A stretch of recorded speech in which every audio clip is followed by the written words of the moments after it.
Bonjour à toutes et tous, donc bienvenue dans ce webinaire sur l'évaluation des impacts d'une politique sur le développement durable, co-organisé par l'ICAT, l'Initiative pour la transparence de l'action climatique, et le CITEPA.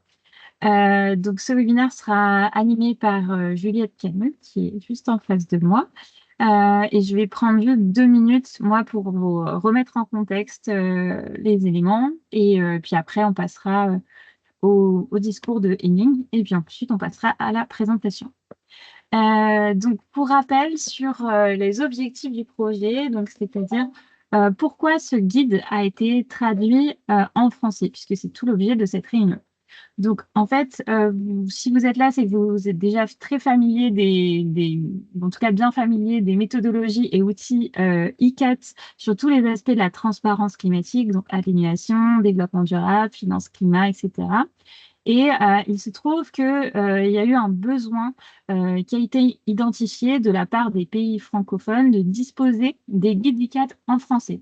Et donc, à cet effet, le CITEPA a été mandaté par l'ICAT pour traduire 6 guides de l'anglais au français et mettre en place des activités associées pour participer à la diffusion de ces guides auprès des acteurs concernés. Vous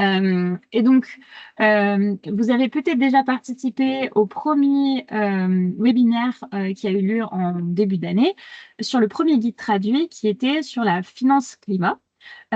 Aujourd'hui, on va vous présenter le guide méthodologique sur le développement durable. Et demain, ce sera moi qui vais vous présenter le guide sur la participation des parties prenantes. Donc, on a déjà traduit ces 3 guides et donc il nous en reste 3. Le guide méthodologique sur le secteur de l'agriculture qui sera traduit normalement pour la rentrée ou d'ici la fin de l'année, je ne sais plus exactement. Le guide sur le suivi de la transition juste, celui-là, il sera traduit pour la rentrée. Et le guide sur les liens entre articles 6 et 13 de l'accord de Paris, qui est en cours de traduction. Voilà, et donc à chaque fois qu'on traduit un guide, on fait un webinaire et il y aura des activités associées autour de ça. Voilà. Ah oui, juste un dernier mot sur l'agenda et après, Henning, vous pouvez y aller. Après le discours d'ouverture de la part d'Henning, Juliette reviendra sur les enjeux internationaux en matière de développement durable. Elle fera une présentation générale du guide et une présentation assez courte des étapes méthodologiques. Et puis ensuite, vous pourrez poser quelques questions. Et ensuite, nous aurons un retour d'expérience de la Guinée sur l'application concrète de la méthodologie dans le pays. Et vous pourrez également poser vos questions. Et puis, on clôturera le webinaire. Voilà. Vous pouvez télécharger aussi le guide dès maintenant en vous pouvez scanner le QR code, mais pas d'inquiétude, vous pourrez le revoir à la fin de ce webinaire. Donc, ne vous pressez pas, on vous le remettra à la fin.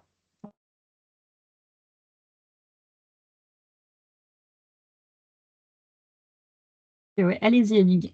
On vous écoute. Très bien, merci. Merci beaucoup et bonne journée. Bonjour à toutes et à tous, chers collègues, chers partenaires nationaux et chers amis.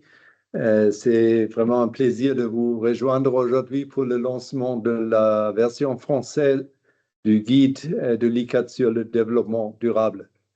Un des guides fondamentaux de la série des guides d'évaluation des politiques de l'ICAT.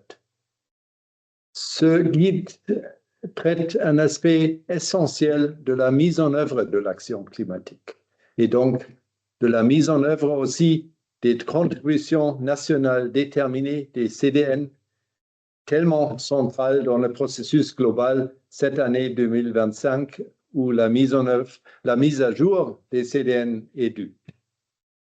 Je suis donc ravi de constater que vous êtes nombreux aujourd'hui, ce qui démontre clairement votre engagement à faire progresser l'agenda de l'action climatique par le biais de la transparence. Laissez-moi souligner que la transparence, comme prévu par l'article 13 de l'accord de Paris, sert comme base pour le reporting et en même temps comme base pour assurer l'action climatique efficace.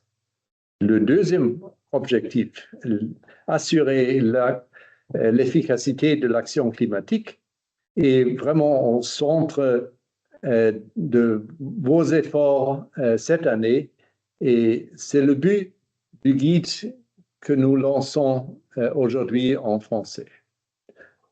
Ce guide est désormais plus accessible aux décideurs politiques, aux praticiens et à la société civile dans les pays francophones d'Afrique, des Caraïbes, d'Europe et au-delà, contribuant ainsi à promouvoir une action climatique inclusive et efficace.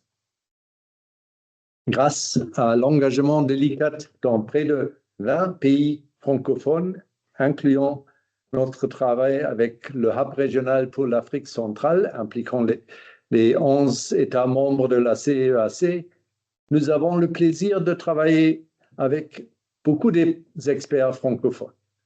Nous apprécions tous les efforts que les partenaires nationaux, les gouvernements et les parties prenantes mettent en œuvre pour avancer l'action climatique à travers la transparence et avec le soutien de l'ICCAT. Ce guide sur le développement durable aide les pays à évaluer systématiquement les impacts sociaux, économiques et environnementaux des politiques climatiques, qu'ils soient positifs ou négatifs. Il renforce l'élaboration des politiques et des mesures en identifiant des synergies entre l'action climatique et les priorités nationales en matière de développement. Ce guide est un complément central des guides de la série de l'ICCAT, dont la majorité soutient une évaluation d'impact des politiques sur le niveau d'émissions des gaz à effet de serre. Donc, pourquoi est-ce que ce guide est tellement important? L'accord de Paris n'est actuellement pas en voie d'atteindre ses objectifs. Nous avons entendu de la part de nombreux pays, inclus des pays participants au webinaire d'aujourd'hui, qu'il existe un écart énorme dans la mise en œuvre des premières séries de CDN. Deux défis principaux sont généralement mis en avant. Premièrement, mobiliser le financement climatique et deuxièmement, engager les parties prenantes au niveau national, à commencer par les ministères de tutelle en charge des politiques et des mesures sectorielles nécessaires pour progresser l'action climatique. Ces deux défis ont un aspect commun: le chaînon manquant entre l'action climatique et la dimension économique. Les acteurs des différents secteurs ne comprennent pas l'action climatique et les objectifs climatiques. Ils doivent connaître le lien entre l'action climatique et les variables économiques qu'ils connaissent parfaitement. Il en va de même pour les institutions financières. Ils doivent également comprendre les impacts économiques de l'action climatique et son lien avec le développement économique de chaque pays. C'est précisément ce que le guide que nous lançons aujourd'hui en français contribuera à réaliser. Il permet d'évaluer les impacts de l'action climatique sur le développement durable et constitue donc un élément essentiel de l'élaboration des plans de mise en œuvre des CDN. Sans la capacité d'estimer et de présenter aux parties prenantes et aux institutions financières les impacts socio-économiques des mesures prévues pour mettre en œuvre les CDN, il ne sera pas possible de réussir le défi de la mise en œuvre. L'utilisation de ce guide peut aller plus loin. Pour les pays qui visent une action climatique très ambitieuse, une action qui nécessite des changements fondamentaux dans certains secteurs, la compréhension des impacts socio-économique est encore plus important. Un changement transformateur nécessite un soutien solide aux politiques et aux mesures assorties d'un plan pour assurer une transition juste. Pour élaborer un tel plan, une bonne compréhension des impacts à l'aide du guide que nous lançons aujourd'hui constitue une base solide. L'ICAT a récemment lancé un guide sur le suivi des transitions justes qui permet de franchir une étape supplémentaire. Et je suis content de mentionner que ce guide sera également disponible en français bientôt. Vous disposez donc de nombreux outils et je tiens à ajouter que l'ICAT est prête à accompagner tous les pays dans leur mise en œuvre et à relever les défis liés à la transparence. Gardez à l'esprit que la transparence est le fondement de l'efficacité des CDN. À mesure que vous soumettez votre CDN 3.0, pensez à utiliser la transparence pour planifier une mise en œuvre efficace. Sinon, les CDN resteront lettres mortes. Avant de conclure, je tiens à remercier l'équipe du CTPA pour les efforts qu'elle a déployés pour traduire ce guide et d'autres guides de l'ICAT, ainsi que pour l'organisation de ce webinaire. Et je tiens également à vous remercier tous d'être présents aujourd'hui et de continuer à vous engager pour une transparence efficace qui permettra à l'accord de Paris d'atteindre ses objectifs si importants et de plus en plus urgents. Et je vous parle d'une bonne, où nous avons plus que 35 degrés aujourd'hui. Je vous remercie.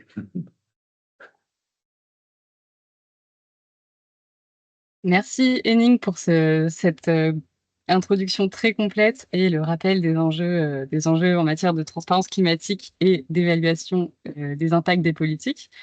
Bonjour à toutes et tous. Moi, je vais continuer sur une présentation assez courte en 4 parties, en faisant un bref rappel tout d'abord des enjeux internationaux en matière de développement durable et d'action climatique, suivi d'une présentation générale du guide, du périmètre, de son applicabilité, à quel type de politique. J'enchaînerai avec une présentation assez brève des étapes de la méthodologie. Et puis, nous aurons la chance d'avoir un retour d'expérience de la Guinée dans l'application de ce guide méthodologique à son plan d'électrification rurale. Donc, ça viendra conclure ce webinaire et tout le long, nous aurons des temps d'échange, de Q&A pour poser des questions. N'hésitez pas également à poser des questions dans le chat le long du webinaire. Donc, pour rappel, le développement durable, c'est un concept qui est né en 1987 dans un rapport de l'ONU, le rapport Brundtland, qui définit le développement durable comme un développement qui répond aux besoins du présent sans compromettre la capacité des générations futures à répondre à leurs besoins. Cette définition, elle a été opérationnalisée en 1992 lors du sommet de la Terre, où le développement durable a été défini comme un équilibre entre 3 piliers. Donc un développement qui soit à la fois écologiquement soutenable, donc qui respecte les limites planétaires et notamment l'habitabilité de la planète. Un développement qui soit socialement équitable et juste pour tout le monde, et un développement qui soit économiquement efficace, donc qui soit favorable à la croissance économique. Et enfin, en 2015, il y a les agendas 2030 qui ont été adoptés par les 193 États membres de l'ONU et qui ont défini 17 objectifs de développement durable, dont éradiquer la pauvreté, lutter contre le changement climatique et garantir la prospérité pour tous. Et donc, ce guide vous aide à évaluer l'impact des politiques publiques et des politiques climatiques sur chacun de ces 3 piliers du développement durable et sur les 17 objectifs de développement durable de l'ONU. Les 17 objectifs sont les suivants. Je ne vais pas tous les citer parce que ce serait un peu long, mais il y a la lutte contre le changement climatique, l'éducation, la santé, le développement économique, la préservation des emplois, etc. Ils sont accompagnés chacun de une à une dizaine de cibles. Donc là, par exemple, je vous ai mis l'exemple pour l'extrême pauvreté qui est associé à 7 autres cibles, comme la lutte contre la pauvreté à l'échelle d'un pays. Donc, vérifier que chaque membre du pays est en dessous du seuil international de pauvreté. Mais il y a aussi des cibles qui concernent la mobilisation de financement pour lutter contre la pauvreté. Donc voilà, chacun de ces objectifs est déclinable en quelques cibles. Et ensuite, chaque cible est déclinable en indicateurs de suivi. Donc là, pareil, je vous ai mis 2 indicateurs pour la cible 2 de l'objectif 1. Donc on peut suivre la proportion de la population qui vit en dessous du seuil de pauvreté, par exemple. Et ce guide est compatible avec l'évaluation de l'impact des politiques sur chacun des indicateurs de suivi des objectifs de développement durable, qui sont en 2004 un peu en retard. On a seulement 17% des cibles au niveau mondial qui sont en passe d'être atteintes. Donc voilà, ce guide est aussi là pour nous rappeler qu'il faut renforcer l'action climatique en faisant attention à respecter les 3 piliers du développement durable. Pourquoi c'est important d'évaluer et de rapporter l'impact des politiques climatiques sur le développement durable? Quels sont les avantages de cette démarche? D'une part, ça permet la transparence nationale. Donc c'est important de rapporter les impacts des politiques climatiques à la fois sur le climat et sur les objectifs de développement durable. Ça permet de rendre compte des impacts futurs attendus et également des bénéfices passés, donc pour mettre en avant l'action du gouvernement. Et ça permet donc, par exemple, en mettant en avant les bénéfices dans plusieurs, les co-bénéfices dans plusieurs catégories d'impact du développement durable, d'accéder et de cibler les financements internationaux vers les politiques climatiques. Ça permet donc, par ce biais, de soutenir également l'action climatique des gouvernements en identifiant et en promouvant les politiques qui conduisent à des avantages non seulement climatiques, mais aussi en matière de santé, d'emploi, etc. Ça permet d'appuyer la réalisation des objectifs du développement durable et des contributions déterminées au niveau national, de suivre les progrès accomplis par rapport aux objectifs, notamment pour les CDN dans le cadre de transparence renforcée de l'accord de Paris. Et ça permet également de renforcer l'adhésion aux politiques climatiques en démontrant auprès de la population, auprès des acteurs de la société, en démontrant les bénéfices à la fois climatiques, mais aussi environnementaux plus généraux, sociaux et économiques. Ça permet également de gérer plus efficacement les ressources financières, de prioriser les secteurs, les programmes, les politiques, les projets qui permettent d'atteindre à la fois les objectifs climatiques et ceux du développement durable, en orientant les dépenses là où on évalue qu'il y aura les meilleurs impacts et les impacts les plus positifs. Et enfin, ça permet donc d'éclairer la prise de décision, d'améliorer la conception des politiques avant leur mise en œuvre, en maximisant les effets positifs et en minimisant les effets négatifs. Ça permet également d'aligner les politiques climatiques sur des principes internationaux reconnus par tous en matière de développement durable, de changement climatique ou de droits de l'homme, ou aussi sur les réglementations nationales. Donc après cette brève introduction, je vais vous présenter maintenant le guide méthodologique en matière de développement durable qui a été traduit. C'est un guide qui est transversal, qui est adaptable à tous les secteurs, les politiques de tous les secteurs, donc énergie, agriculture, industrie. Il propose des méthodologies à la fois pour l'évaluation qualitative des politiques, donc de manière narrative, mais également des méthodologies pour l'évaluation quantitative en chiffrant les impacts. Il y a une particularité, c'est qu'il a une approche par recommandation clé, qu'on retrouve dans plusieurs autres guides ICAT. Donc, vous avez au début de chaque chapitre une checklist avec les recommandations clés, un petit résumé des étapes clés à appliquer, en laissant une certaine flexibilité. Donc, elles sont là pour être lues, mais si un pays décide de ne pas toutes les appliquer, c'est possible. Le guide, il est compatible avec d'autres cadres de transparence, donc avec ceux liés aux objectifs de développement durable, mais également avec l'ETF, donc le cadre de transparence renforcé de l'accord de Paris, qui permet de remplir les informations sur la section sur les politiques et mesures du rapport biennial de transparence et la CTF numéro 5, par exemple. Et ce qui est particulier à ce guide aussi, c'est qu'il y a un exemple fil rouge illustratif tout le long du guide. Donc, vous suivez une présentation théorique des étapes et ensuite une application étape par étape de la méthodologie à un exemple de politique d'incitation à l'énergie solaire photovoltaïque. Donc ça, c'est particulièrement intéressant. Ça vous permet de voir de manière assez claire comment mettre en œuvre le guide. Quels sont les objectifs? Donc, selon la typologie d'utilisateur, ce guide permet de répondre à plusieurs objectifs qui ont déjà été un peu abordés par Henning. Donc, pour un gouvernement, il permet d'évaluer les incidences environnementales, sociales et économiques des politiques climatiques, d'éclairer la conception et la mise en œuvre des politiques, d'améliorer le suivi des politiques climatiques et le suivi des progrès accomplis dans leur mise en œuvre. Il permet également d'évaluer rétrospectivement, donc à la fin de la politique, ces incidences pour en tirer des leçons pour les prochaines et de faciliter l'accès au financement des politiques et mesures climatiques.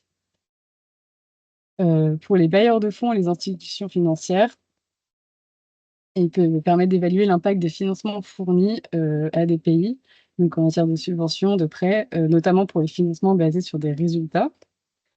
Pour les entreprises, il peut permettre d'évaluer l'impact des actions du secteur privé, notamment la mise en œuvre de nouvelles technologies, ou d'évaluer l'impact de politiques gouvernementales sur le secteur privé et sur l'économie en général.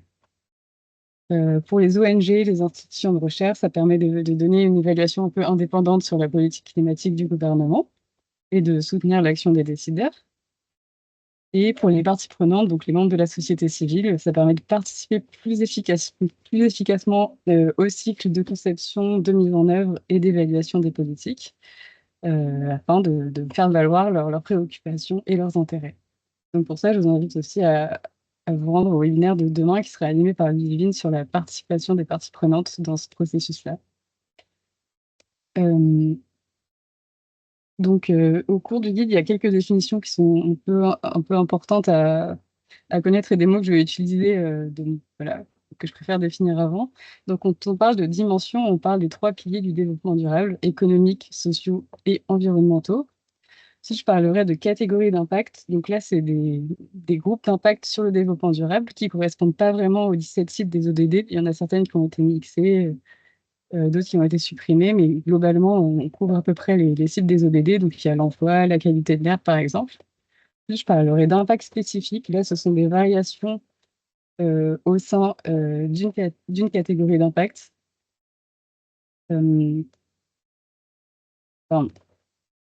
Donc, par exemple, un changement spécifique au sein d'une catégorie d'impact. Ensuite, je parlerai d'indicateurs. Donc là, c'est un indicateur qui permet d'évaluer la variation d'un impact spécifique au sein d'une catégorie d'impact. Et les paramètres sont des données qui permettent de calculer les variations des indicateurs. Ce guide, il peut être appliqué à plusieurs étapes du cycle de conception et de mise en œuvre des politiques climatiques. Donc, il peut être appliqué avant la mise en œuvre de la politique pour évaluer les bénéfices attendus, les impacts attendus et voir et fixer des objectifs de cette politique climatique. Il peut être appliqué pendant la mise en œuvre pour suivre les progrès accomplis dans la mise en œuvre de la politique et aussi suivre les progrès accomplis en matière d'impact sur le développement durable. Et il peut également être appliqué après la mise en œuvre des politiques pour évaluer de manière ex post les impacts de cette politique et de vérifier, par exemple, si les objectifs définis ont été atteints ou pas. Donc, il s'applique à tout type d'impact sur le développement durable. C'est une méthodologie qui est conforme aux ODD, aux objectifs de développement durable. Donc voilà, il s'applique aux impacts environnementaux, à l'atténuation du changement climatique, par exemple, mais aussi aux impacts sur l'eau, l'usage des terres, les déchets. Il s'applique également aux impacts sociaux en matière, par exemple, de santé et de bien-être, d'éducation et de culture. Vous retrouvez toutes ces listes dans le guide, bien évidemment. Et il s'implique aux impacts sur le développement durable, aux impacts économiques, en termes d'emplois générés par les politiques, d'activité économique, de productivité économique générée, etc. Donc voilà, c'est vraiment un guide très transversal. Il s'applique à tout type de politique également, sachant que plus la politique est définie de manière précise, plus il sera facile de trouver des données et d'appliquer le guide. Donc par exemple, si on se place à l'échelle de stratégies très nationales, de plans nationaux comme accroître l'efficacité énergétique de 20% dans un pays d'ici 2030, l'applicabilité, elle est partielle parce que pour l'appliquer, il faut vraiment savoir quel type d'instruments vont être utilisés. Donc, si on descend d'une échelle et qu'on applique ce guide à l'échelle d'un instrument politique, donc par exemple une norme d'efficacité énergétique pour les appareils, ça nous permet d'avoir des données plus précises pour appliquer cette méthodologie. Donc, voilà. La méthodologie, je vais vous la présenter. Donc, elle se décline en 6 étapes principales. La première, c'est de comprendre le contexte de la politique et de définir les objectifs. Donc, pardon, je ne l'ai pas dit, mais il y a 14 chapitres en tout qui sont répartis dans ces 6 étapes. Donc là, chaque ligne correspond à un chapitre, globalement. Donc, voilà, la première partie, c'est vraiment de comprendre le contexte du guide, comment appliquer la méthodologie, comment définir les objectifs d'une évaluation, et pour comprendre les concepts clés, les définitions clés. Il y a une deuxième étape qui consiste enfin, une deuxième partie qui consiste à définir l'évaluation. Donc là, voilà, on a une politique qu'on souhaite évaluer. Il faut qu'on définisse clairement quelle politique on veut évaluer, quel type d'instrument c'est, et qu'on choisisse aussi la catégorie d'impact et les indicateurs à évaluer pour cette politique. On choisit également la temporalité de l'évaluation. Ensuite, on a une troisième partie qui nous apprend comment mener une évaluation qualitative des impacts, donc de manière plutôt narrative sur les indicateurs et les catégories d'impact identifiées précédemment. Donc pour ça, il faut identifier les impacts spécifiques de la politique et évaluer qualitativement chaque impact spécifique. Donc je reviendrai plus tard sur comment faire ça un peu plus concrètement. On a une quatrième partie qui concerne l'approche quantitative, donc l'évaluation quantitative des impacts de la politique. Là, pareil, ce sera plus détaillé plus tard, mais on verra comment établir un scénario de référence, un scénario de la politique, et comment en conclure l'impact spécifique de la politique évaluée. On a une cinquième partie qui concerne le suivi et le rapportage. Donc, comment suivre une politique dans le temps et comment rapporter les données de l'évaluation. Et enfin, on a une sixième partie qui concerne la prise de décision et l'utilisation des résultats.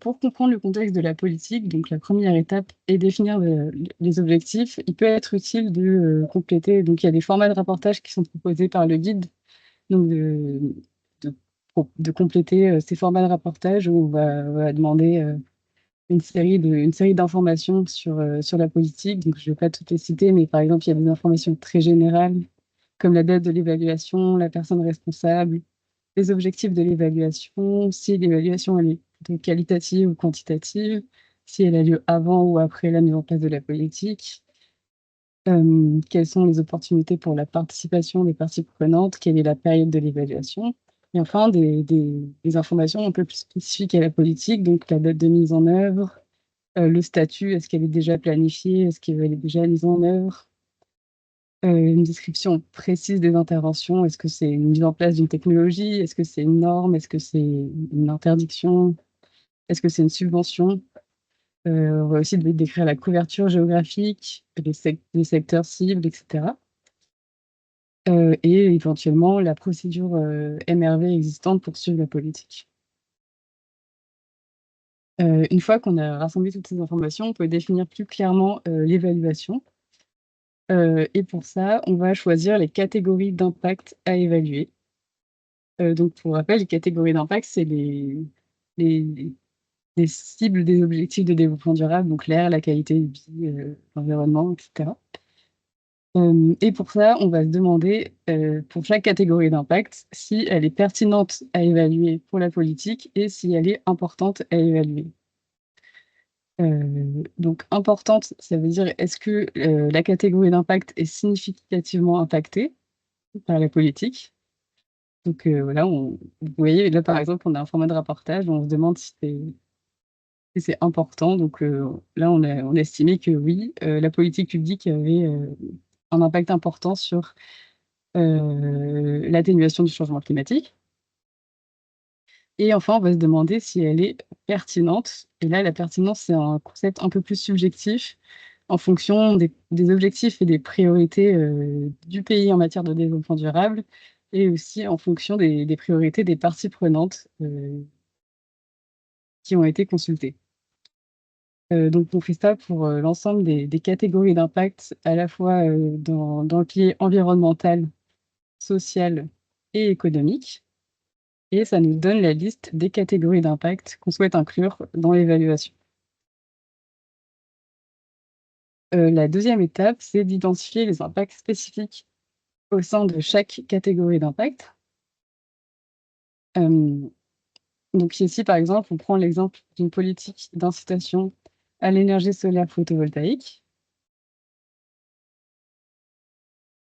On va se demander quels sont les impacts de cette politique. J'ai juste un petit problème de Zoom. Excusez-moi. Non, bon, tant pis. On va se demander quels sont les impacts spécifiques au sein de chaque catégorie d'impact. Donc, par exemple, pour cette politique d'incitation à l'énergie solaire photovoltaïque, le premier impact qu'on identifie, c'est l'augmentation de l'installation de panneaux PV par les ménages en raison de leur coût réduit. Donc, on imagine qu'on est sur une subvention. Ça va entraîner divers autres impacts qu'on appelle des impacts de second niveau. Donc là, on réalise une chaîne causale. Donc, ça va augmenter la production d'électricité à partir de panneaux solaires installés sur les toits. Donc ça, c'est un impact lié plutôt à l'énergie, à l'environnement. Mais ça va également avoir des impacts dans les impacts liés aux emplois. Donc, ça va augmenter des emplois dans le secteur de l'installation, de l'exploitation et de la maintenance des panneaux solaires, mais également les emplois dans les secteurs des technologies solaires, des réseaux électriques, l'extraction des terres rares pour les cellules PV, et également les emplois dans le secteur de la fabrication et le transport de l'énergie solaire. Notre première catégorie d'impact, notre premier impact spécifique, pardon, c'était l'augmentation de la production d'électricité. Ça va avoir des impacts de troisième niveau. Donc, ça va diminuer, donc plus on produit l'électricité à partir de panneaux solaires, ça va diminuer la demande d'électricité centralisée et raccordée au réseau qui provient, on imagine, à la base de charbon et de gaz naturel. Et ça va également, parallèlement, diminuer la demande de production décentralisée à partir de générateurs diesel. Et si on reste sur notre première impact spécifique de diminuer la demande d'électricité centralisée raccordée au réseau, ça va encore avoir des impacts sur les emplois. Donc, la diminution des emplois dans les secteurs de la conception et de la maintenance des centrales électriques à combustion fossile, et la diminution des emplois dans les secteurs de l'extraction, du transport et de l'import-export de combustibles fossiles. Donc, on voit qu'à partir d'une seule politique, on peut faire une chaîne causale avec des impacts de premier, second, troisième et quatrième niveau, voire même cinquième si vous arrivez jusque-là, pour identifier les impacts spécifiques au sein de chaque catégorie d'impact. Et une fois qu'on a fait ce travail-là, on peut rapporter ça, et là, encore une fois, il y a des formats de rapportage qui sont proposés par le guide. Donc, ça se présente sous forme de tableau où on liste les impacts spécifiques identifiés dans chaque catégorie d'impact. Donc là, on a illustré l'exemple de l'atténuation du changement climatique. Et le premier, par exemple, c'est la réduction des émissions de gaz à effet de serre des centrales électriques fossiles raccordées au réseau. On peut également donner des informations comme est-ce que l'impact il est inclus dans le périmètre de la juridiction ou est-ce que c'est hors du périmètre de la juridiction. Et voilà, et rapporter les méthodes qui ont été utilisées pour pour identifier ces impacts. Donc ça nous permet d'avoir l'ensemble de nos catégories d'impact et de nos impacts spécifiques qu'on décide d'inclure dans l'évaluation. Une fois qu'on a fait ça, on peut passer soit à une évaluation quantitative, soit à une évaluation qualitative des impacts. Donc nous, la troisième partie, ça concerne l'évaluation qualitative des impacts. Et pour ça, pour chaque impact spécifique identifié, donc qu'on a de chaque ligne de notre tableau ici, on va essayer de caractériser cet impact spécifique. Pour ça, on va définir pour chaque impact à la fois sa probabilité d'occurrence, qui va de très peu probable à très probable, et son ampleur, qui peut être majeure, modérée ou mineure. Et on va également définir si le changement est positif ou plutôt négatif. Donc on fait ce travail-là pour chaque impact spécifique identifié. Et à partir de ça, on peut déterminer la significativité de chaque impact. Et voilà, en fait, les impacts qu'on va garder et qu'on va définir comme significatifs, ce sont ceux qui sont à la fois probables et dont l'ampleur est modérée à majeure. Voilà, que ce soit positif ou négatif. Donc on a un tableau qui nous aide à définir la significativité de chaque impact spécifique en fonction de sa probabilité et de son ampleur. Une fois qu'on a fait ce travail, donc on peut compléter notre tableau de tout à l'heure en fonction de chaque impact spécifique, définir sa probabilité, son ampleur, la nature du changement et à partir de ces informations-là, la significativité de l'impact spécifique. Évidemment, c'est toujours bien de rapporter de manière transparente les sources et les méthodes utilisées pour déterminer la probabilité, l'ampleur de chaque impact spécifique. Ça permet une meilleure transparence de l'évaluation. Donc là, on a fait assez rapidement une évaluation qualitative. Enfin, comment se déroule une évaluation qualitative? N'hésitez pas à consulter le guide pour beaucoup plus de détails sur chacune de ces étapes. Là, je suis obligée d'être un peu brève. Et je vais passer à l'évaluation quantitative. Donc là, on va essayer de chiffrer l'impact des politiques sur des indicateurs identifiés.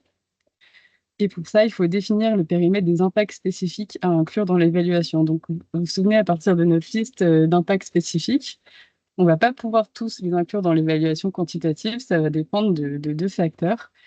On va regarder si l'impact est significatif et si l'estimation est faisable. Donc, voilà, il y a probablement plein d'impacts significatifs qu'on ne pourra pas évaluer par manque de données, mais on va garder uniquement ceux dont l'estimation est faisable dans notre évaluation quantitative. Donc, une fois qu'on a identifié les impacts spécifiques à inclure, pour chaque impact spécifique qu'on choisit d'inclure et d'estimer, il faut définir des indicateurs d'évaluation et évaluer chaque indicateur de manière quantitative par rapport à un scénario de référence. Donc ça, on peut le faire soit de manière ex ante, avant la mise en œuvre de la politique, soit de manière ex post, après la mise en œuvre de la politique. Et encore une fois, ICAD propose des formats de rapportage pour cette étape-là. Donc là, par exemple, pour le premier, atténuation du changement climatique, on a la réduction des émissions de gaz à effet de serre liées aux centrales fossiles comme impact spécifique. Et notre indicateur, c'est les émissions de gaz à effet de serre du pays. Donc on voit que c'est mesurable de manière quantitative parce qu'on a des données dessus, donc on va l'inclure dans le périmètre de l'évaluation quantitative. Assez rapidement, pour estimer l'impact d'un indicateur, pour évaluer quantitativement l'impact d'un indicateur, on va avoir besoin de données historiques sur cet indicateur, donc qui commence avant la date de l'évaluation. Et là, si on s'imagine qu'on se place avant le début de la mise en œuvre de la politique, la prochaine étape, ça va être d'estimer la valeur de référence de l'indicateur. Donc là, il y a beaucoup de méthodes qui sont données par ICAT pour faire ça. La plus connue, c'est l'extrapolation linéaire des données historiques, mais ils en détaillent beaucoup d'autres. Donc, je vous invite à consulter le chapitre, la partie 4 du guide pour avoir plus de détails. Et une fois qu'on a établi notre scénario de référence, donc ce qui se serait produit sans la mise en place de la politique, on va déterminer le scénario politique, donc ce qui va se produire ou ce qu'on a prévu qu'il se produise avec la mise en place de la politique. Donc, ça nous donne deux courbes différentes et distinctes d'émissions de gaz à effet de serre, par exemple, dans notre scénario de référence et dans notre scénario politique. Et la différence entre ces deux courbes nous donne l'impact spécifique de la politique et de l'action sur les émissions de gaz à effet de serre. Donc voilà comment on évalue quantitativement l'impact d'une politique sur les émissions de gaz à effet de serre. Voilà, on a vraiment besoin d'un scénario de référence et d'un scénario politique, et de soustraire les deux scénarios. Une fois qu'on a fait ça, on peut suivre et rapporter les indicateurs dans le temps en définissant une méthode de suivi. Donc, est-ce qu'on se compare aux valeurs historiques? Est-ce qu'on se compare à des valeurs cibles? On a également besoin de définir des indicateurs de suivi des progrès d'une politique. Si on veut, on peut, en plus des indicateurs d'impact, définir des indicateurs de progrès, donc plutôt en termes de, pour le renouvelable, de capacité installée, plutôt que d'émissions de gaz à effet de serre évitées. On peut également collecter les paramètres nécessaires au calcul ex post des impacts. Donc là, on s'était placé dans un calcul ex ante, mais on peut également faire ça de manière ex post, donc après la mise en place de la politique. Et définir, c'est très très important de définir la période et la fréquence de suivi et d'attribuer aussi les responsabilités de suivi aux entités gouvernementales responsables en élaborant un plan de suivi, donc avec des sources, des méthodes, des valeurs historiques, des valeurs cibles et des responsabilités. Et on peut rapporter ça dans des tableaux. Encore une fois, ICAD propose des formats de rapportage pour cette étape-là.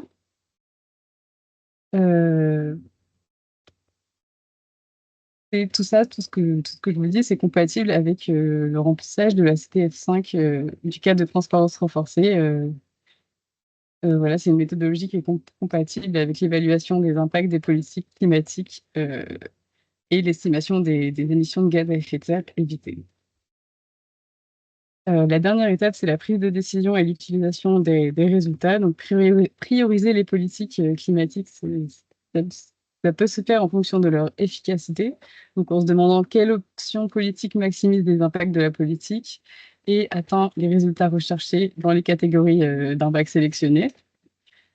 Ça se fait en fonction de leur rentabilité également. Donc, quelle option produit les meilleurs impacts pour un niveau donné de ressources, et en fonction de leur cohérence, quelle option permet d'éviter au maximum les impacts négatifs, de maximiser les bénéfices dans l'ensemble des catégories d'impact pertinentes.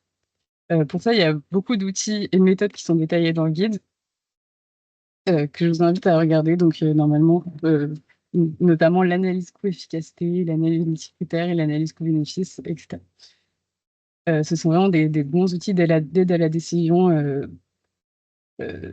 qui sont présentés dans ce guide.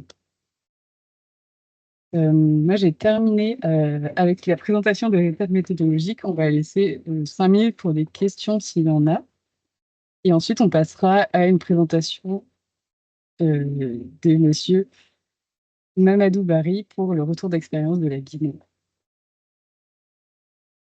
Voilà, donc si vous avez des questions, n'hésitez pas à les poser soit dans la conversation, enfin oui, non, pardon, à les poser dans la conversation directement, puisque les micros ne peuvent pas être ouverts là, sur cette session. Donc voilà, n'hésitez pas à nous poser vos questions directement. On vous laisse 5 minutes pour en rediscuter si vous le souhaitez. Pour l'instant, je ne vois pas de questions dans le chat, mais n'hésitez pas si vous en avez.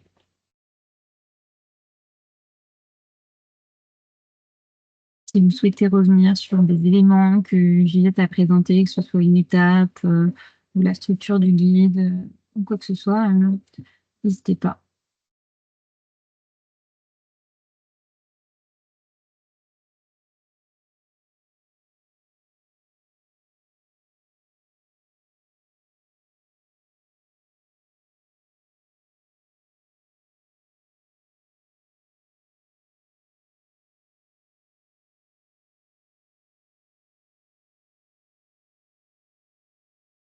Alors, je vois qu'il y a une main levée. N'hésitez pas à poser votre question dans le chat parce que vous ne pourrez pas allumer votre micro.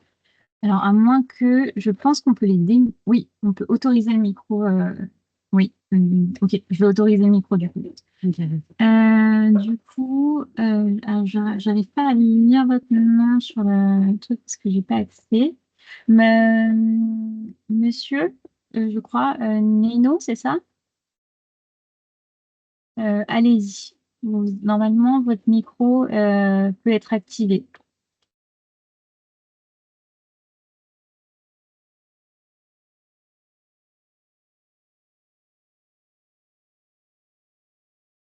Euh, je vérifie le nom. Là, moi, j'ai Daoura, Neno, Maa, et il y a trois petits points parce que le nom, c'est Mamadou, pardon. Voilà, vous pouvez normalement activer votre micro. On vous a autorisé le. Voilà, donc si vous voulez nous poser votre question, n'hésitez pas.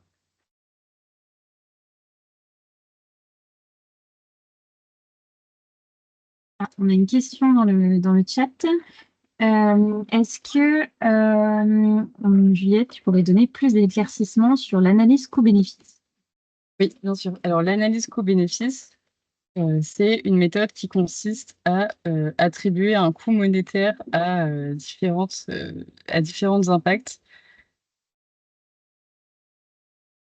C'est-à-dire, par exemple, vous allez évaluer les impacts sur le climat, les impacts sur les emplois, les impacts sur l'éducation, et transformer ces impacts-là en coûts monétaires pour la société, donc des coûts positifs si les impacts sont positifs et des coûts négatifs si les impacts sont négatifs. Et ensuite, cette transformation des impacts en coûts, ça vous permet de les agréger, d'agréger les bénéfices dans différentes piliers. Donc, on peut agréger les bénéfices environnementaux, sociaux et économiques, vu qu'on a un même indicateur qui est un impact monétaire. Et ça peut donc voilà, vous donner un résultat final, donc ça peut vous permettre de donner un score à la politique qui sera exprimé en euros en agrégeant les impacts convertis en impact monétaire dans différentes catégories d'impact.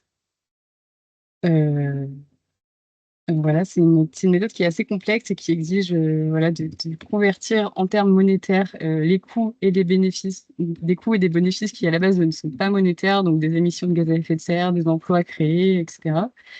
Donc c'est un peu compliqué, mais voilà, ça peut être une méthode pour donner un score final à la politique. C'est notamment utile si vous comparez plusieurs options politiques, donc si vous hésitez entre une norme et une subvention, par exemple pour la mise en place de panneaux photovoltaïques, ça peut vous permettre de comparer plusieurs options parmi lesquelles vous hésitez. Alors, je vois une autre question dans le chat. Est-il possible de spécialiser les indicateurs de suivi à l'échelle des départements d'un pays pour mieux situer les actions? Alors oui, tout à fait, c'est possible de spatialiser, c'est même... il n'y a aucune contre-indication, c'est totalement possible si vous disposez des données à l'échelle de la commune, du département, de la région, c'est tout à fait possible, c'est applicable à n'importe quelle échelle. La difficulté, souvent, c'est l'obtention de données, mais c'est tout à fait possible. C'est pas une question. Est-ce que tout le monde nous entend bien? Est-ce que vous pouvez mettre des petits pouces si jamais pour vérifier que c'est pas de notre côté le problème? Parce que je vois un message disant qu'on ne nous entend pas bien. Oui, ok, top. Merci. N'hésitez pas, si vous avez d'autres questions, à les poser dans le chat. On pourra y revenir après. Mais là, vu qu'on a pris 5 minutes de retard, on va laisser Monsieur Barry pour sa présentation sur l'exemple de la Guinée. Allez-y, vous pouvez normalement présenter votre présentation, Monsieur Barry.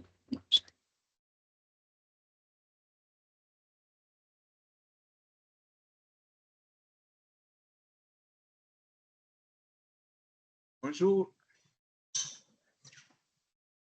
Oui, me bonjour recevez? Monsieur Barry. Oui, on vous entend bien. Est-ce que vous allez partager là-bas, c'est ça? La présentation? On peut partager, ouais, si ça peut, de votre côté, si ça peut permettre de faciliter la. Juliette. Attendez, je vais essayer. Si ça passe, OK. OK. Sinon, vraiment aucun souci, hein, Juliette. Aucun problème là, donc on peut la partager.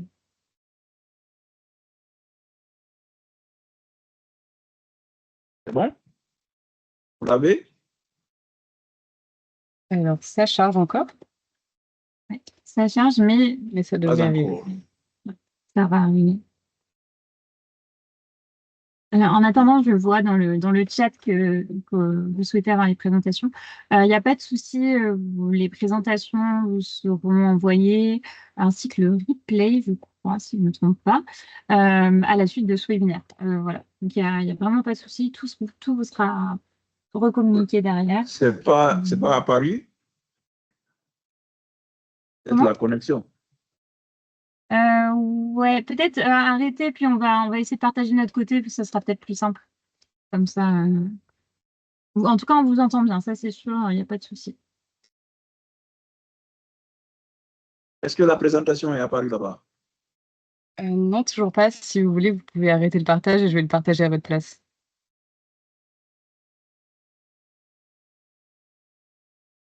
Parce que là, ça indique partager, vous partagez une fenêtre. Mais voilà. En fait, je pense qu'il y a un problème de réseau. Pas apparu là-bas. On ne voit pas, non, c'est pas apparu. Ouais. Oui, il y a. Mais Juliette va la partager. Essayez de partager vous-même. Ouais, je vais essayer.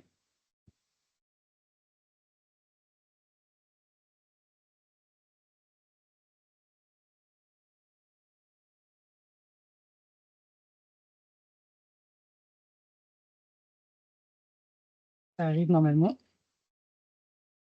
Oui. Oui. C'est bon, vous voyez bien? Mais moi, on dit ici impossible d'afficher la présentation. Mais si vous voyez, moi, je peux déjà présenter. Si tout le monde voit. Vous voyez pas votre présentation? Normalement, Juliette a réussi à la partager. Je vois ici impossible d'afficher la présentation. Un problème est survenu lors de l'affichage du contenu. Ah, peut-être enlève et réessaye. Si jamais c'est peut-être un souci global. On réessaye une fois, et puis sinon, on fera comme ça. Est-ce que les autres ont vu?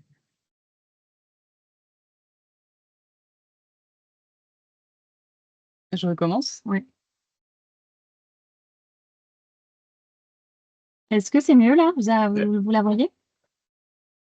Non, toujours c'est le même message. Mais est-ce que les autres participants voient? Ouais. Est-ce que on peut avoir un retour soit dans le chat, soit avec des pouces?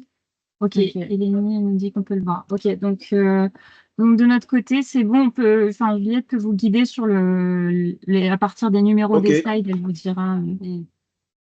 Ok, moi je peux déjà commencer ici. Je peux travailler sur ma présentation ici directement. Oui. Très bien. Ok, donc merci beaucoup à tous.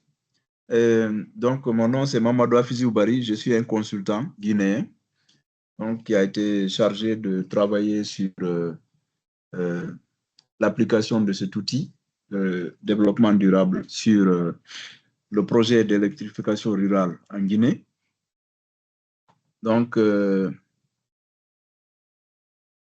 alors je vous remercie pour l'invitation et nous allons essayer de parcourir ensemble, puisque déjà Madame Juliette a présenté le guide, donc je ne voudrais pas m'attarder sur cela, donc je vais juste aller directement sur l'application de cette méthodologie. Donc, je précise que, bien sûr, on avait eu quelques difficultés. Bon, bien sûr, moi, je comprends anglais, mais d'autres qui ne comprenaient pas l'anglais avaient des soucis pour utiliser donc, ce guide. Mais donc, heureusement, s'il est traduit en français, je pense que ça, c'est un acquis important. Alors, à titre de rappel, cette méthodologie donc, nous fournit un cadre et un processus global pour évaluer les impacts des politiques sur le développement durable. Et il y a des principes, des concepts, mais aussi des procédures qui s'appliquent à tous les types de politiques et d'actions et à tous les secteurs. Quand vous parcourez le guide, vous allez voir qu'il y a une possibilité, puisque le développement durable est très large, et donc il y a une possibilité d'appliquer le guide sur beaucoup de secteurs, et sinon tous les secteurs, et évaluer tous les types d'impact sur le développement durable. Donc, nous avons suivi le guide pas à pas pour essayer d'exécuter toutes les actions qui ont été fournies dedans en suivant la chronologie qui a été demandée.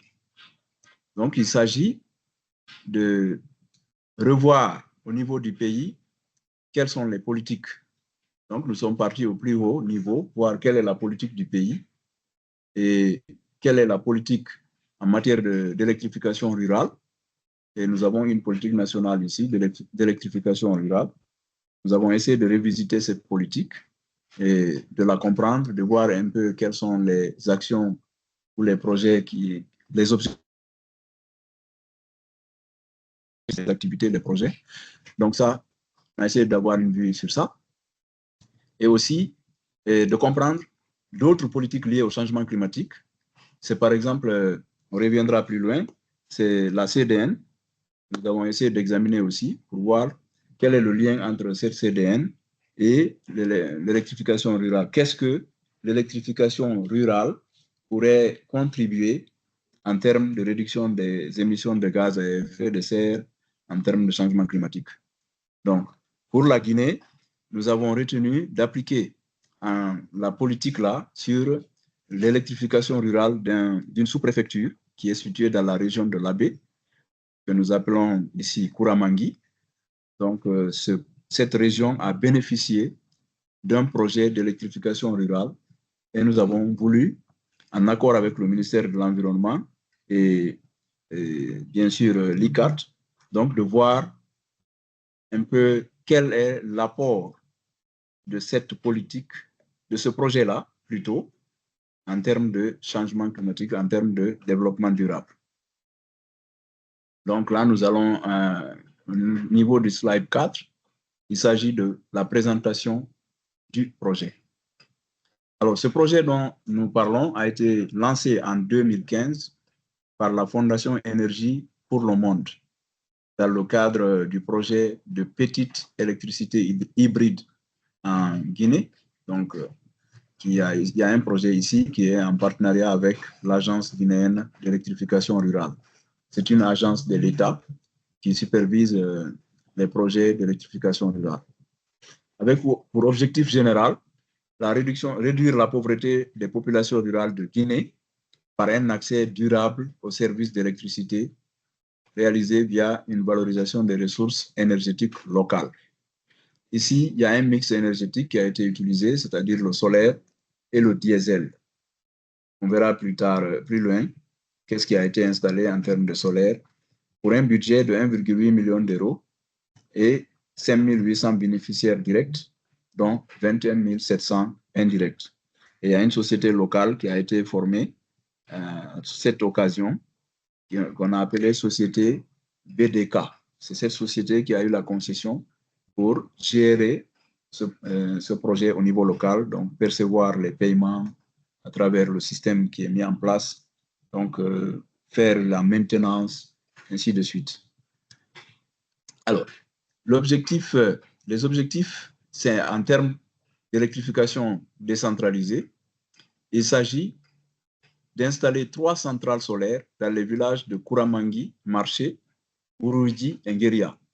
Donc, ces 3 villages-là sont dans la sous-préfecture de Kouramangui. Il s'agissait d'installer 3 centrales solaires pour ces populations-là. Ensuite, en deuxième chose, l'amélioration des services. Donc, fournir de l'électricité à plus de 20 000 personnes avec 400 abonnés domestiques, sociaux et économiques. En termes de développement durable, utiliser l'énergie solaire pour réduire la dépendance aux énergies fossiles et les émissions de gaz à effet de serre. Ici, avant la mise en œuvre de ce projet, il faut dire que cette région, c'est une région qui utilisait beaucoup plus les énergies fossiles. Donc, ils n'ont pas accès beaucoup à l'énergie solaire, même s'il y a des installations privées, mais de manière, en tout cas pour la ville, il n'y en avait pas. Il y a des citoyens qui disposent de quelques petites, voilà, des petites unités. Par exemple, ils ont un panneau solaire, ils ont une batterie et ils utilisent ça pour charger le téléphone. Donc, ou bien regarder la télévision. Mais c'est quelques familles qui avaient ça. Donc, il va sans dire qu'il y a une certaine expérience en matière d'utilisation de l'énergie solaire. En termes de résultats, ce qui est visé, c'est de doter ces trois villages-là en matériaux d'accès à l'électricité à travers les trucs solaires. Ensuite, en termes d'impact social, il s'agit de contribuer à l'amélioration des services de santé. Il y a 2 centres de santé et ces centres de santé-là étaient confrontés au déficit d'électricité. Ils ne pouvaient pas conserver les médicaments, ils ne pouvaient pas faire des soins nocturnes tardifs. Donc, ces installations-là ont permis d'améliorer les services de santé, mais aussi l'éducation, parce que le soir, les enfants avaient été pour réviser, ils n'avaient pas accès à l'électricité. Et donc, ça, c'est venu aussi faciliter, mais ça facilite aussi pour les enseignants, et pour la recherche, pour la rédaction des cours, et ainsi de suite. Donc, préparer les exercices. Et en dernier lieu, il y a les activités économiques locales. Cela a permis, on verra plus loin, de favoriser le développement de certaines boutiques, des activités artisanales sur le terrain. En termes d'impact environnemental, il y a la réduction de la dépendance aux énergies fossiles et les émissions de gaz à effet de serre. Donc, au niveau de la diapositive suivante, donc en termes de présentation toujours, nous disons qu'au plan technique, il y a eu l'installation de 3 centrales solaires et des mini-réseaux qui ont été mis en place avec un système de prépaiement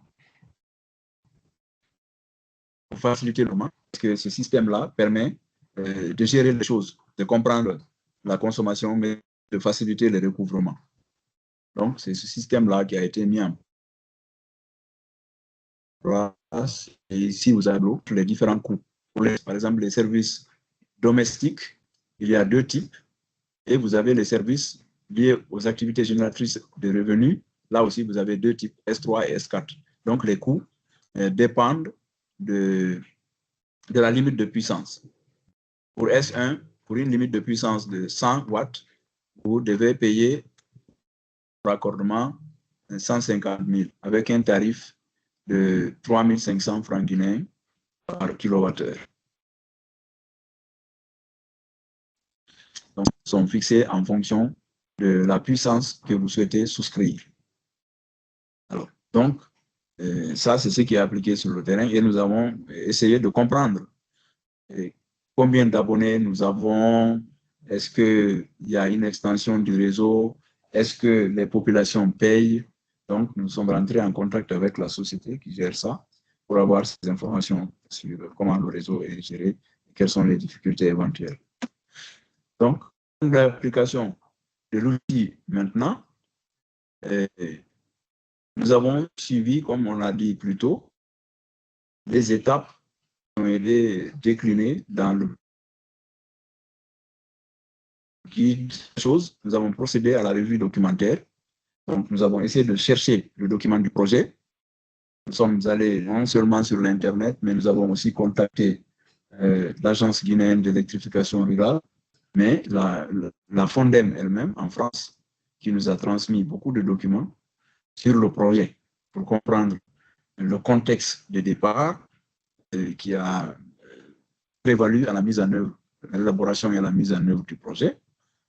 Ensuite, nous avons examiné la CDN pour comprendre quels sont les engagements de la Guinée en matière de réduction des gaz à effet de serre, quelle est la place des énergies renouvelables dans ce schéma, et donc comprendre quel est le contexte global du pays en matière de changement climatique. Ensuite, nous avons examiné la politique nationale d'électrification rurale et le guide de l'ICAT, évidemment. Et nous avons regardé aussi les évaluations qui ont été faites dans d'autres pays dans le cadre de l'ICAT et qui ont suivi cette même méthodologie. C'est le cas du Ghana, du Kenya et d'autres pays lusophones que nous avons consultés pour voir pour avoir une plus-value, qu'est-ce qu'ils ont suivi comme méthodologie et s'inspirer de ce travail-là pour aussi bâtir le nôtre. Donc, les parties prenantes, nous avons essayé en termes d'électrification rurale et ce projet-là, quelles sont les parties prenantes clés? Donc, il y a naturellement la FONDEM, qui est le bailleur de fonds, qui a réalisé ce projet. Il y a l'Agence guinéenne d'électrification rurale. Il y a l'Organisation pour la mise en valeur du fleuve Sénégal. Ça, c'est une organisation de bassin qui se trouve dans la zone. Donc, le projet, en fait, se trouve dans ce bassin versant. Et il y a aussi l'Association nationale des communes de Guinée, parce que là où le projet a été réalisé, c'est dans une commune et qui relève du ministère de l'administration du territoire et qui est membre de cette association.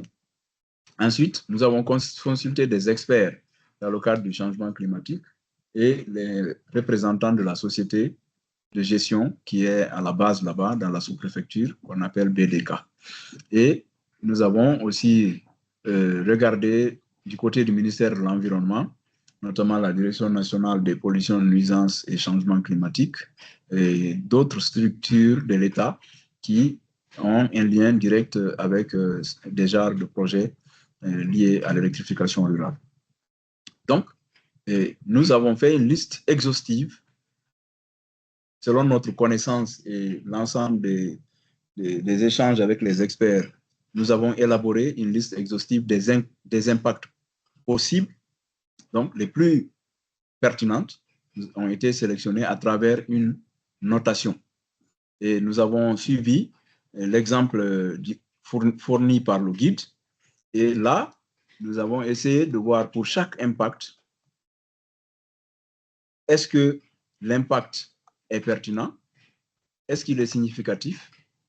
Est-ce qu'il est, c'est-à-dire, est-ce qu'on peut l'inclure dans l'évaluation? Donc, c'est un questionnaire qui a été formulé et qui a été soumis aux parties prenantes.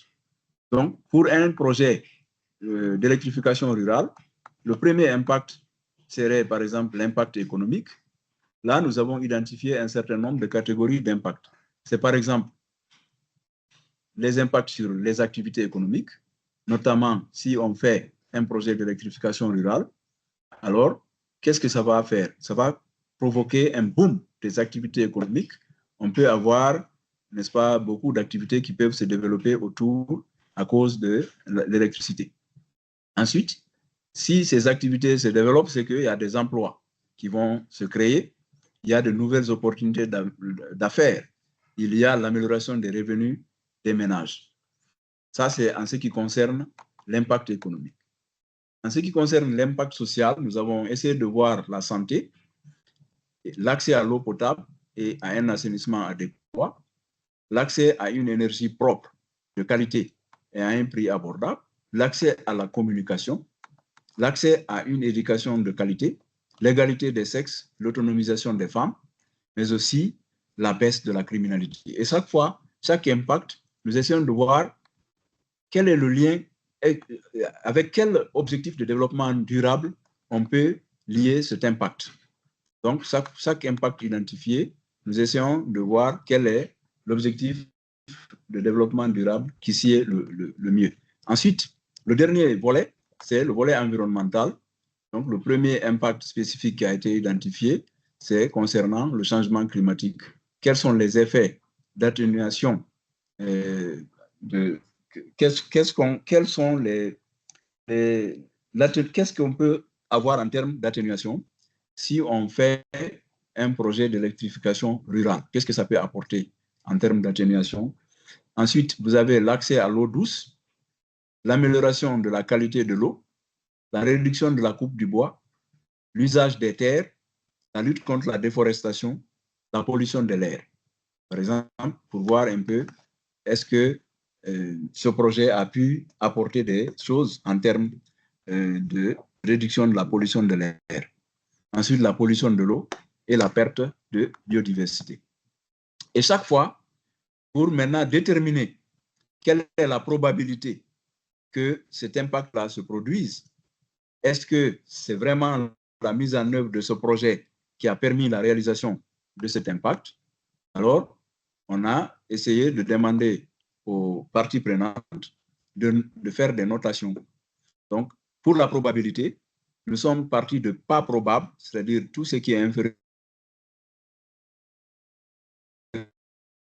à 50%, est probable, c'est-à-dire de 60 ampleur. Nous avons identifié 3.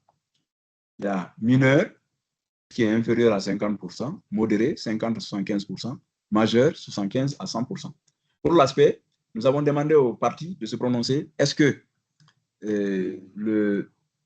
l'impact est significatif? Si c'est oui, ou bien non, ou bien la partie prenante ne connaît pas. Ensuite, pour l'impact, nous avons essayé de voir est-ce que c'est un impact positif, est-ce que c'est un impact négatif. Donc, et une synthèse de tout cela a été faite pour déterminer quels sont les impacts. En fonction de chaque impact, est-ce que cet impact est probable? Est-ce que son ampleur est majeure, mineure ou autre chose? Est-ce que c'est un impact positif ou négatif? Est significatif? Chaque fois, ce sont les parties prenantes qui se sont prononcées. Et après, on a fait une moyenne des notes attribuées. En fonction de chaque partie prenante, on a fait la sommation, on a fait une moyenne pour déterminer, pour chaque impact spécifique identifié, quelle est la moyenne. Donc, pour déterminer, est-ce que réellement, si je prends par exemple le renforcement des activités économiques, est-ce que l'impact est probable ou bien non? Donc, cela a été fait et nous avons fait un grand tableau pour déterminer. Et à la fin de chaque activité, on détermine, on donne le raisonnement qui a motivé les parties prenantes à dire oui, OK, ce impact-là est vraiment a un impact appréciable ou bien non, ou bien c'est un impact positif, ou bien c'est un impact négatif. Donc, ce travail a été fait donc, en lien avec les différentes dimensions. Les données ont été analysées, les impacts ont été classés en fonction des impacts soit positifs ou bien négatifs, mais en s'inspirant du tableau de notation. Donc, chaque partie prenante qui nous envoyait, qui nous remontait les notes formulées, les notes proposées pour chaque catégorie d'impact, on faisait, n'est-ce pas, le recensement et on a fait un tableau pour établir la moyenne de, voilà, de chaque chose, chaque impact. Voilà, donc on continue. Donc, comme je disais, au niveau de la diapositive 8, j'ai déjà expliqué ça, mais on revient juste, on a expliqué ça dans le tableau, que malheureusement, je n'ai pas pu poster ici. Mais vous avez, pour la dimension économique, vous avez les impacts pour la dimension environnementale, comme je le disais, les impacts pour la dimension sociale. Et pour chaque impact, des indicateurs. Les indicateurs sur la base de l'expérience. Et ces indicateurs aussi ont été proposés en regardant les différents rapports d'évaluation. Parce que nous avons reçu le rapport d'évaluation du projet et nous avons reçu aussi le rapport de départ, c'est-à-dire que l'analyse du contexte et tout ça, donc pour essayer de voir quel était le contexte au départ et à l'arrivée actuellement, quel est le contexte. Donc ça nous a permis de proposer des indicateurs et qui ont été discutés et validés. Ensuite, nous sommes passés à l'étape d'évaluation d'impact qualitative. Il s'agit de décrire donc les impacts du projet et, comme vous le savez, l'impact qualitatif fait référence, c'est des éléments souvent non quantifiables, mais qui peuvent être appréciés. Alors, quelles sont les étapes qui ont été suivies? C'est premièrement d'inclure l'ensemble des impacts spécifiques identifiés. Donc, quel que soit l'impact, tout ce qui a été listé par les parties prenantes, que ce soit pertinent ou pas, on a inclus l'ensemble des impacts identifiés. Ensuite, nous avons essayé quelle est la période d'évaluation.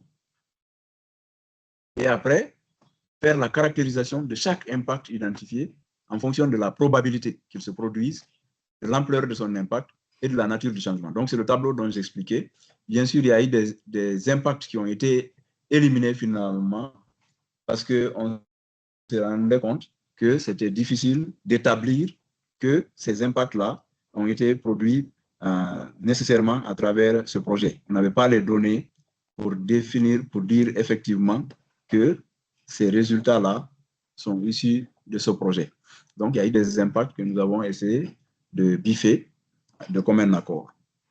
Nous n'avons pas pu faire l'évaluation quantitative faute de données de terrain parce qu'il y a des éléments, par exemple, pour établir le scénario de base, il fallait avoir assez de données que nous n'avions pas d'abord, parce que les données de base du projet n'avons pas pu avoir exactement le document du projet lui-même, mais nous avons eu quelques documents sur les rapports d'évaluation, sur l'évaluation environnementale et sociale, ainsi de suite. Donc, les données socio-économiques, quelques données, mais fondamentalement, quand vous prenez pour chaque axe, je donne juste un exemple.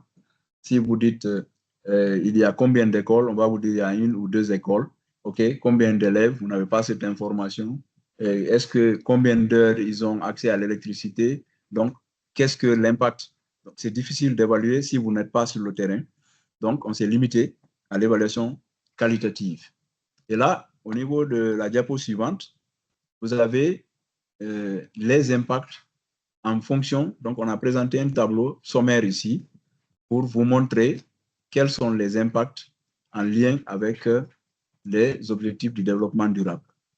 Donc, si nous prenons au niveau de l'activité économique, nous avons retenu la création de nouvelles activités économiques qui est étroitement liée aux ODD 1 et aux ODD 8. Et quels sont les impacts estimés? Nous avons essayé de développer. C'est par exemple, d'après notre enquête, nous avons trouvé qu'il y a au moins 111 consommateurs considérés comme des entreprises et qui se sont abonnés sur le réseau. Il s'agit par exemple des tailleurs, des commerçants, des détenteurs de boutiques, des soudeurs, etc., etc., etc. En termes de réduction des dépenses d'énergie, parce que comme vous le savez, avant, la zone n'avait pas accès à l'énergie solaire en tant que telle. Seuls quelques individus avaient des installations. Donc, en tant que tel, nous avons essayé de voir dans les différents rapports et de faire une estimation de la réduction des dépenses d'énergie qui s'élève à 89 millions et quelques GNF pour les ménages. C'était ça la dépense d'énergie avant le lancement du projet. Donc, nous avons estimé que si tous ces ménages-là ont pu se connecter, donc cette dépense peut être économisée. Donc, on peut considérer cette dépense qui était consentie avant pour accéder à l'énergie et elle constitue déjà un gain pour ces populations-là qui peuvent réinvestir ces fonds-là pour faire d'autres activités économiques. Bien. Ensuite, bien sûr, quand on a de l'énergie, on peut créer de nouveaux emplois. Quand on a créé des activités telles qu'on a ouvert une boutique. Vous m'entendez? Ah, oui, pardon, désolé. Oui, juste par contre, là, il est 55. Si vous pouvez essayer de finir en 5 minutes, je ne sais pas si c'est possible. OK. Merci sans beaucoup. faute. Bien. Donc, là, vous avez aussi une estimation des impacts qui a été donnée. Ensuite, au plan sanitaire, il y a 2 centres de santé et un poste de santé qui sont raccordés. Et ça, c'est le tableau la diapo suivante. Donc, le tableau, ça continue. Voilà, donc c'est la suite. Vous avez l'accès à l'eau potable, vous avez l'accès à l'énergie propre, vous avez l'accès à une éducation de qualité, l'égalité des sexes. Nous avons essayé de voir, par exemple, dans le rapport, en termes de pénibilité des tâches réalisées par les femmes, comment ce projet-là peut réduire la pénibilité pour les femmes qui passaient assez de temps pour aller chercher de l'eau et les enfants aussi qui abandonnaient les études le soir pour aller chercher de l'eau. Donc, ça permet de voir un peu et aussi en termes de changement climatique et l'usage des terres.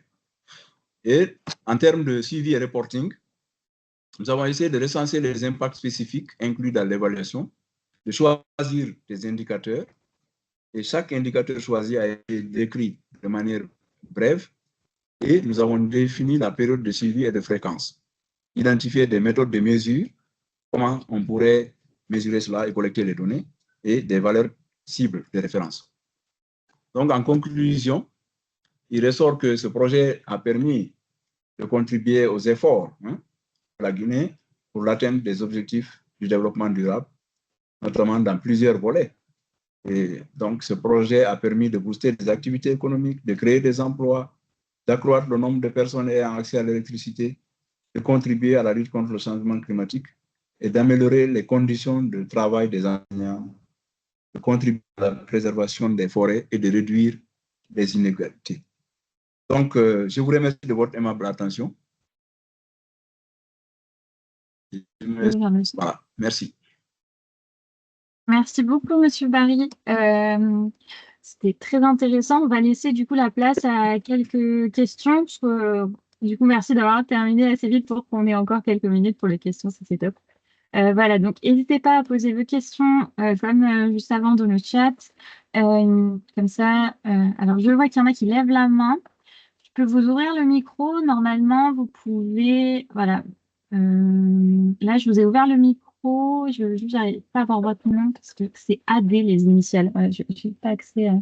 Ah voilà, Alassane Diallo. Normalement, vous pouvez activer votre micro pour poser votre question. Est-ce que ça marche ou pas? Oui. OK, bonjour, bonjour. Bonjour. Bonjour. Oui, bonjour, comment ça va? Ça va très bien. D'accord, nous remercions tous les présentateurs et puis particulièrement celui qui vient de finir avec sa présentation. Je pense que c'est vraiment un bon projet pour tout un pays. Donc, ma question porte sur la durabilité du projet des centrales photovoltaïques. Quel dispositif ils ont mis en place pour vraiment la durabilité de ces projets? Puisque dans nos pays, il a été remarqué, partout où il y a un projet, lorsqu'il y a des projets et mis en œuvre, tout va bien. Mais après les projets, c'est vraiment le recul. Je ne sais pas quel dispositif ils ont mis en place pour vraiment prendre en compte la durabilité du projet et même l'amortissement vraiment de ces panneaux solaires-là. Merci. Je vous remercie beaucoup. Merci. Monsieur Barry, je vous laisse répondre.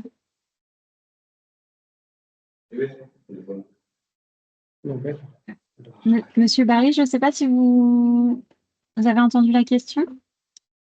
Y a-t-il d'autres questions ou bien je peux entamer? Ah, alors, on a une question du coup sur la durabilité du projet. J'ai entendu la durabilité. Ah. OK. Alors, merci, Monsieur Diallo, pour votre question. Alors, vous l'avez bien fait de souligner, la plupart souvent des projets qu'on lance chez nous ont des difficultés à cause de la durabilité. Se retire, il y a tout de suite des problèmes. Mais ici, ce projet-là, il y a eu la formation et l'accompagnement. C'est pourquoi ici, ils ont pris un exploitant local qui a reçu une formation technique sur la gestion et comment assurer la maintenance des installations. Ils ont été suffisamment préparés pour la prise en charge des pannes. Et celles qui dépassent leurs compétences font l'objet de contrats avec un fournisseur. Donc, ils ont prévu cela pour ne pas que demain, si l'installation tombe en panne, qu'il n'y ait personne pour pouvoir prendre en charge. Donc, les gens ont été formés, mais si ça leur dépasse leurs compétences, ils vont faire recours à un fournisseur. Ensuite, il y a aussi le fait que le personnel a été formé en matière de gestion financière et comptable. Donc, il y a un comptable qui a été recruté et qui est sur place pour travailler pour la gestion. Mais il y a aussi le système de prépaiement qui a été mis en place donc, pour éviter les déperditions financières. Et les gens aussi sont suffisamment sensibilisés. La population locale, heureusement, connaît déjà l'importance de l'énergie solaire. Donc, c'est très facile pour les gestionnaires du projet de leur faire comprendre, attention, ce projet-là, c'est... Donc, il faut protéger les choses, il faut éviter de faire du vandalisme sur le réseau ou sur les installations solaires. Donc, je pense que c'est ce que je peux dire. Donc, il y a une forte implication des acteurs locaux. En fait, le projet, ils ont développé de sorte que les gens se sentent dedans. Ils sentent que le projet, c'est pour eux. Donc, c'est ça. Merci Je vous beaucoup. remercie. Si vous avez besoin de précision, je peux aussi, je peux toujours revenir. On va enchaîner sur... alors là, je vois des... Ouais, il y a monsieur Philippe Missi. Je vais essayer d'activer... Ah, pardon, j'arrive pas à activer.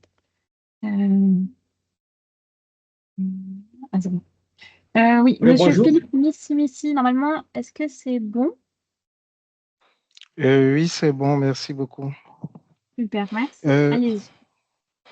Merci et merci Barry pour la présentation. Elle est vraiment très enrichissante. C'est une étude de cas concrète. Merci. J'aimerais dire deux mots. La première chose, c'est peut-être pour plus de durabilité, pour d'autres projets aussi, peut-être il faudrait penser à intégrer aussi au niveau local la fabrication de tout ou partie des équipements ou des outils nécessaires à la maintenance des équipements. Donc, et le deuxième point, c'est une question que j'aimerais poser, c'est est-ce que votre organisation, M. Barry, est partie prenante dans le cadre de l'élaboration de la CDN 3.0 parce qu'avec votre expertise, votre expérience dans l'implémentation de tels projets, c'est important que vous soyez une partie prenante active. Je ne me suis pas présenté, Philippe Missi, expert CDN et stratégie long terme du Centre régional de collaboration de la Convention cadre des Nations Unies sur les changements climatiques, Afrique centrale et Afrique de l'Ouest. Merci.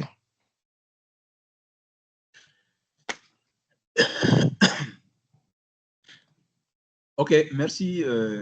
J'ai perdu quelques points dans les questions parce que la connexion fait des fois un peu ici. Mais si j'ai compris, est-ce que nous sommes une organisation impliquée dans l'élaboration de la CDN 3.0, le ministère de l'Environnement comme consultant dans le cadre de ce projet? Voilà. C'est ce que j'ai cru comprendre si je suis une organisation ou bien si notre organisation est impliquée dans ce cadre-là. Donc, ou bien si le monsieur peut amener après une certaine précision. Voilà, parce que j'ai perdu quelques points de son intervention.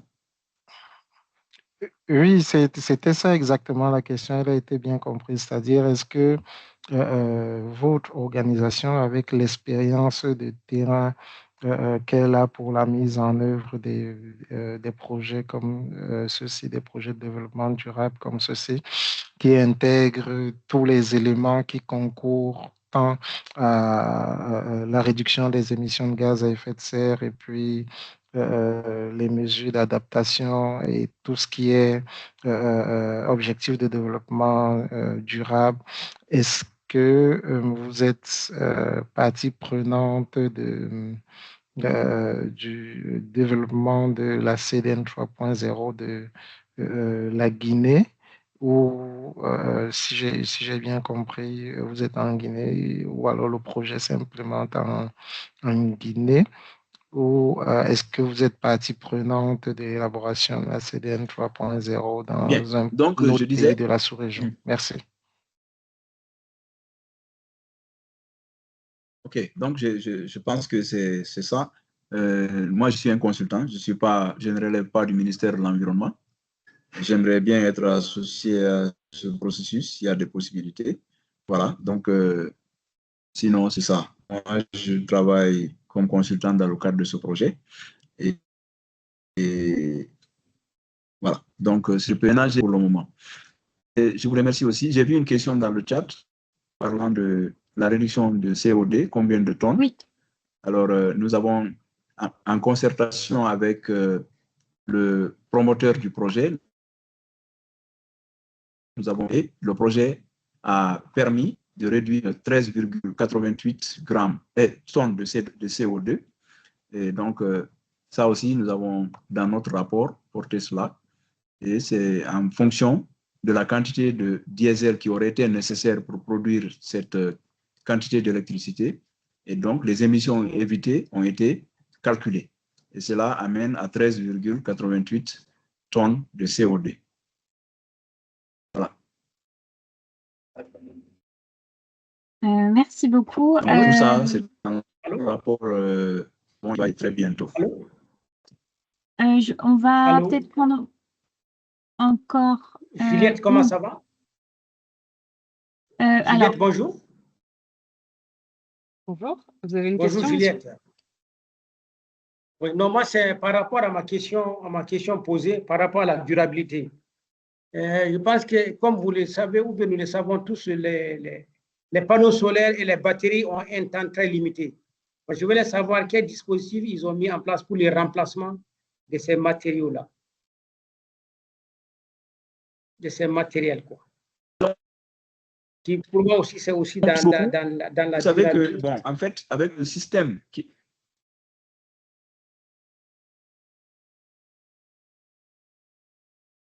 Allô? C'est bon? oui, vous avez terminé? Ouais, on vous entend. Merci.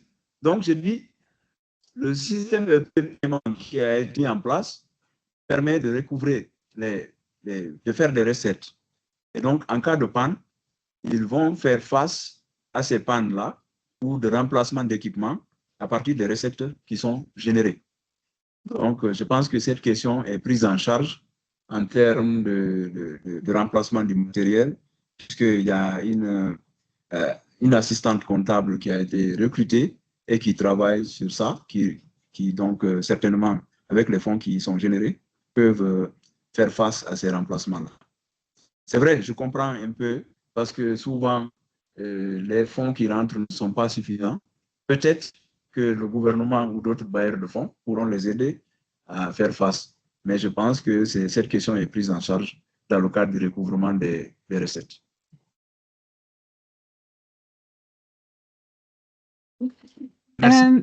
Merci beaucoup pour votre réponse, Monsieur Barry. On va peut-être prendre une dernière question et après on sera obligé de finir le webinaire parce que c'est passé l'heure.